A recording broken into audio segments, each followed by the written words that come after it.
these three numbers, he says, does not matter what the campaign is doing, and it does not matter who the candidate is. That is so key. Can you believe that? It's crazy. He doesn't give a who the candidate is, and the campaign does not matter. So far, he says if he were to apply the numbers now and try to call a prediction, it seems like it will be one of the closest races ever in history. Too many times as entrepreneurs ignore what's happening in the political world because we don't want to get dragged down into the mess. But more today than ever before, we need to have a voice. Otherwise, we're going to be left behind. I started Lurn exactly for this reason. So starting today with Freedom Friday, let me be your voice. What's up, you crazy fighting entrepreneurs? Welcome back to another episode of The Fighting Entrepreneur, brought to you by your favorite person, Anik Singal. What's going on? All right, listen, before we start today and talk about polls, elections, is Trump going to win 2020? And how the heck were the polls wrong in 2016? I'm going to explain all of it because I got curious since I did a lot of research. But before we can do any of that, listen, entrepreneurs, we know one thing in this world, right? It doesn't matter who sits in the White House, who sits in any leadership role around the world. It's up to us. If you want to save the world, change the world, disrupt the world, it's up to us entrepreneurs. That's why I built Lurn Nation. We are the transformational home for entrepreneurs. Go to LURN.com. Sign up for a free lifetime membership to our community and family at Lurn. We're going to put 10 million entrepreneurs into one platform together, connect you from all over the world. And then together, we are going to change the world, hold one another accountable, support one another. So this movement has already started. We have over 320,000 members. But if you want, you could join right now for free, or you can stand by and watch this movement get right by you. So go to LURN.com. Join us. There's tons of free courses in there, tons of paid courses in there, more features coming every single month. You're going to love being a part of this community. All right? Now, let's talk about, will the election polls be wrong again in 2020? Will Trump win? And how did the polls fail in 2016? So, to explain this, many people have blamed this term, the silent majority. And I laughed about this. So in 2016, I'm going to go back to the time the elections were happening. And I got to tell you, that was quite the night. You're watching the results come in. It was definitely sitting at the edge of your seats. I don't care if you're conservative or if you're liberal. It was a sitting at the edge of your seats kind of night. And I remember my wife and I, we were up till I think 4 a.m. I mean, we stayed up through the whole thing. We could not go to bed. We needed needed closure. And then you find out Donald Trump wins. And I think of all the polls out there, there was like one that had predicted Donald Trump would win. Every other one was saying clear victory for Hillary for so long. And so I remember at that point laughing at polls. I thought, man, these people, media, they don't know what they're doing. Right? Because it lost all credibility. And so then the next day, the people started talking about, how did this happen? Oh my God, how did Trump win? And so people started saying the silent majority stood up and voted, the silent majority. And I'm like, what the heck is a silent majority? There was nothing silent about that election whatsoever. And I can tell you right now, 2020 is already looking like it's going to be a doozy. There will be, again, nothing silent. And I remember thinking, like, I wasn't silent.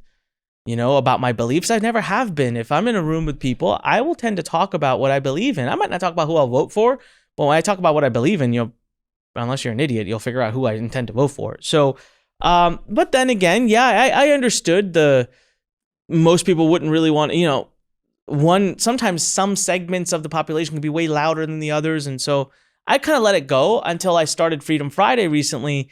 And I've really been wondering, what's going to happen in 2020? Because it's happening again.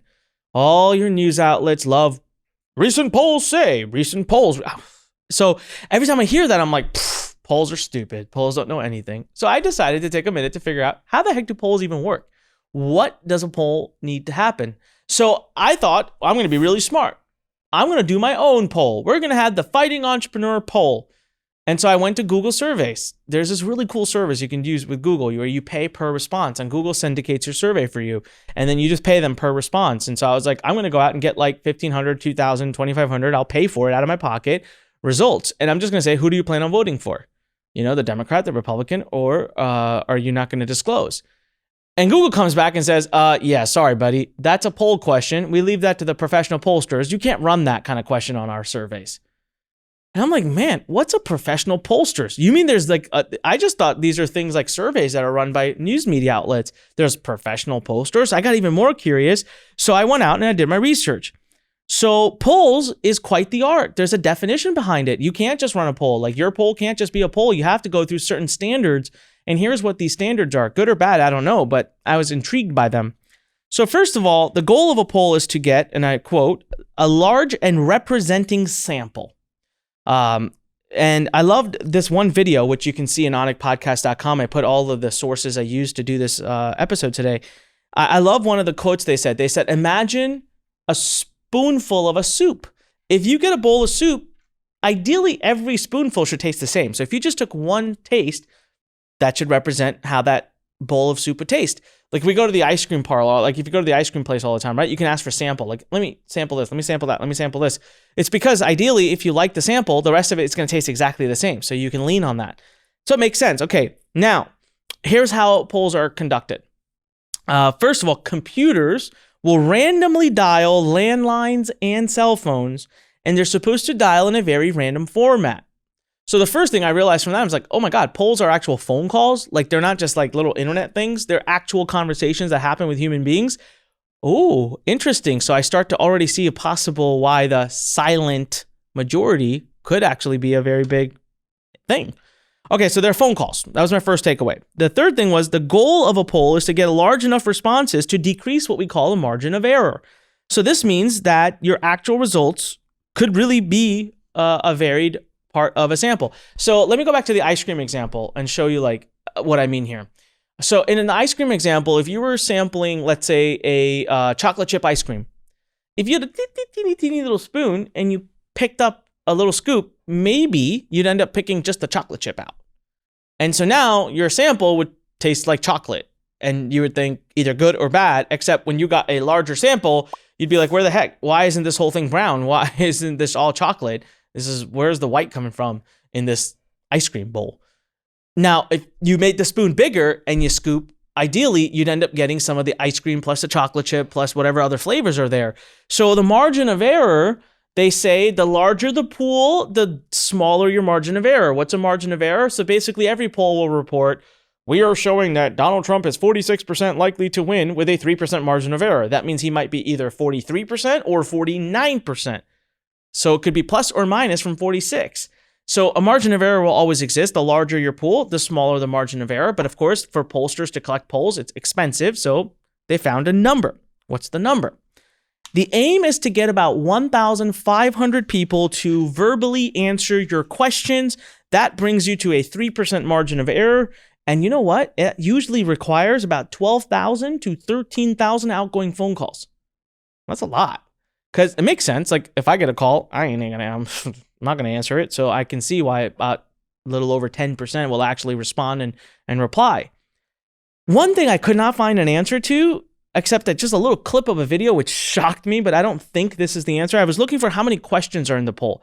Because if you call me and you're like, we're doing a poll, first of all, I'm like 90% likely to say no because I'm busy. Right? And a lot of executives, a lot of wealthy people, a lot of entrepreneurs, a lot of people that would make up a conservative pool are that. They're busy. They don't got time to answer polls on a phone call. That's exactly my response. But even if I did say yes, my next question would be, how long will this take? How many questions do you want to ask me? That would make another big impact on whether I'll stay. So I'm listening to this interview on a video that's linked at onicpodcast.com, and one of the pollsters who creates polls, she just has this one quote. She goes like, I wrote 60 questions. Now, I can't figure out, and I searched for this for a while, I can't figure out if they ask all 60 questions to all participants on the call, because that's nuts, right? And I can't imagine that's true, because that would take like an hour. Who the heck is going to give them an hour? I imagine she asks 60 questions, of which like every person being polled maybe has to answer 10. And so they kind of like mix and match them. But they do go through quite the scientific approach. So the person on the phone who's asking you questions could say, who do you intend to vote for? Joe Biden, Donald Trump, or blah, blah, blah. And then the next time they ask a question to the next, they would put, Donald Trump's name before Joe Biden. Like they kind of mix up the results so as to not, create bias. But I can't also help ask a question. If I'm a pollster, man, do I really not speak with bias in my voice? Like if I am a very strong leaning conservative pollster, could it be that I say, who are you less likely to vote for? Joe Biden, Donald Trump, or like, I don't know, isn't it human nature for us to do that? Like to snarl a little bit about someone who we don't like under our breath, and that would get, echoed out.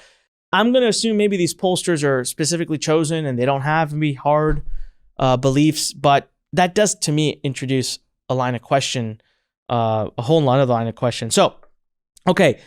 So where are my areas? How do I believe that maybe in 2016 pollsters got it wrong? First of all, like I just said, I don't know if you can truly sample the audience because a large sample of those who I believe would be conservative, I feel, and this is purely because I feel this way, so I just feel all of them would feel this way.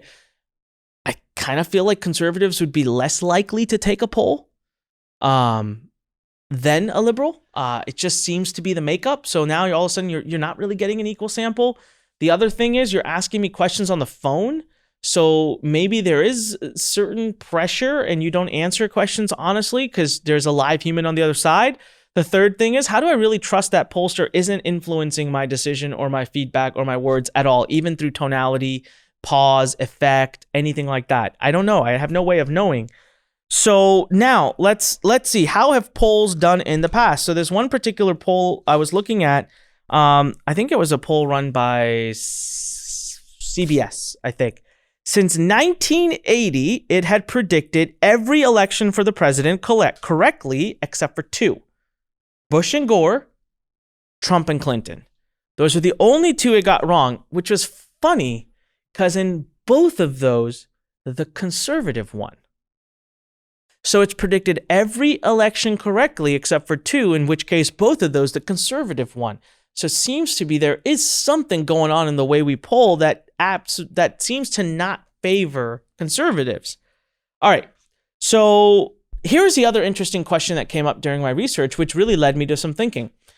Can the fact that we do polls at all influence our democracy?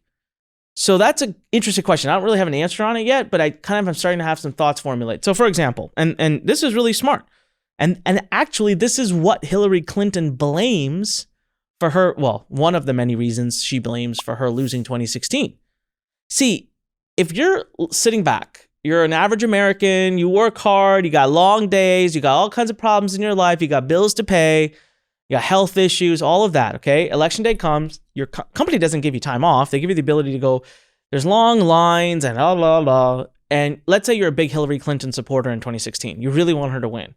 Well, every poll is saying she's going to wipe the floor. Every poll is saying, man, Trump doesn't stand a chance. Hillary's got this. Hillary's already bought fireworks to, I don't know how many hundreds of $1,000s of fireworks to be going off during her. Like, there is no doubt in the country that Hillary Clinton is going to be the 45th president of the United States. So maybe you stay home. Like, I don't want to stand in that line. Like, she's already going to win. My person's going to win. Forget it. So they actually say that actually was an impact. They say that led to less Democratic voters coming out. Hence, Trump taking it. Even though Democrats did win the popular vote, though. Okay, number two.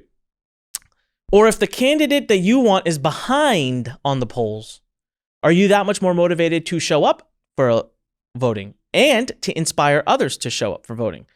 So I can tell you on the record, in multiple elections in the past, I have been known, because I was supporting the underdog, to rally on behalf of the underdog to people like my parents. To now, my wife is a citizen, I would rally to her. So not only will I show up, but I'm going to make them go with me. I'm going to take another 4, 5, 6 people with me because I know that the person I'm voting for is an underdog and I want to gather as many votes for them as possible. So that can influence too, right? So maybe more Trump supporters were inspired and motivated to show up because they knew that the conservative voice needed their support. So you had a double whammy. You have the Democrats less likely to show up and the conservatives more likely to show up. Okay. Or this was a funny one, but it's true. What if you got nice people that just feel bad for the underdog? They just want to support the person. They don't even know policy. They don't understand nonsense. They just feel like, oh, the underdog got picked on, and so I'm going to vote for them. This actually happens. How many Americans or anyone in the world think about, polling doesn't just impact America. It impacts all parts of the world. How many people actually know the policies? Like, seriously.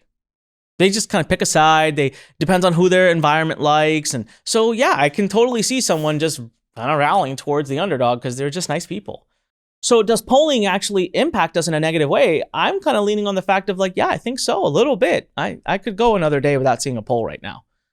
All right, I want to introduce you as a final piece of this. I want to introduce you to a really cool guy that was brought up in a CBS interview that I was listening to. And again, you can listen to a clip of his. Link is in the show notes for the video. I cannot say his last name. I'm going to try. Alan Abramovitz. All right, the name is in the show notes. Go grab it. He's a professor of political science at Emory University. This was kind of cool. All right. When he's being interviewed in the video, it was 2016. So the 2016 election had not yet happened. And since 1988, he was 7-0. He had predicted every presidential election correctly. So CBS had gotten Bush Gore wrong. He did not. He had said Bush would win. And on the interview, he says, my metrics that I use for predicting, he doesn't use polls. He actually calls them horse racing polls. He doesn't believe in them. He has this old algorithmic way of predicting. And in the interview, he says, my predictions say Trump will win 2016. However, I believe this will be the first year I am wrong. Well, guess what, Professor? You were not wrong. So now his streak is 8-0. He actually predicted that Trump would win. He uses a metric called time for a change model. Google it. It's really neat. Time for a change model. And he predicts months before. So his 2020 predictions are set to come out early summer of 2020. They're not out yet. And he only uses 3 metrics to predict the next president. Number 1, the president's existing current approval rating at the time. So whatever the approval rating of President Trump is in like early summer, late May, or early June, he'll use that number. He uses the GDP economic growth. So whatever the heck we do here this year will be very influential. And we're wrapping up close to the end of this year. And the third, incumbent party length in power. These 3 numbers, he says, does not matter what the campaign is doing, and it does not matter who the candidate is. That is so key. Can you believe that? It's crazy. He doesn't give a who the candidate is, and the campaign does not matter. It is just these 3 numbers: approval rating, GDP growth, and incumbent party length in power. So far, he says if he were to apply the numbers now and try to call a prediction, it seems like it will be one of the closest races ever in history. But he says, I'm not ready yet. It's not the right time. Summer of 2020 is when his prediction will release. So we should all watch what Professor Allen has to say. Pretty cool stuff, huh? But he doesn't believe in polls. He calls them horse racing polls. So pretty neat stuff. I don't know. Polling, phone calls, talking to people, answering, getting them to opt in to agree. Doesn't that in and of itself create so much bias? Like, isn't one side more likely to want to talk about something than the other? I think so. I don't want to talk about this stuff, except unless I'm on this mic right here talking about it on Freedom Friday. I'm going to answer a phone call about it. There you go. You make up your mind about polls. Listen, head on over to onicpodcast.com for our show notes. Make sure you go to lurn.com, LURN.com, get your free membership. If you are watching us on YouTube, click subscribe, click the bell icon, click the subscribe icon, click the thumbs up icon, and make sure to leave me a comment. If you're listening to us on your favorite podcast platform, please do hit subscribe and leave us a great review. And as I always say, America and the rest of the world, when life pushes you, what do? Stand straight, smile, and push it the heck back. Till next time, entrepreneurs, go out there and fight for your dreams. Thanks for listening to The Fighting Entrepreneur with your host, Anik Singal.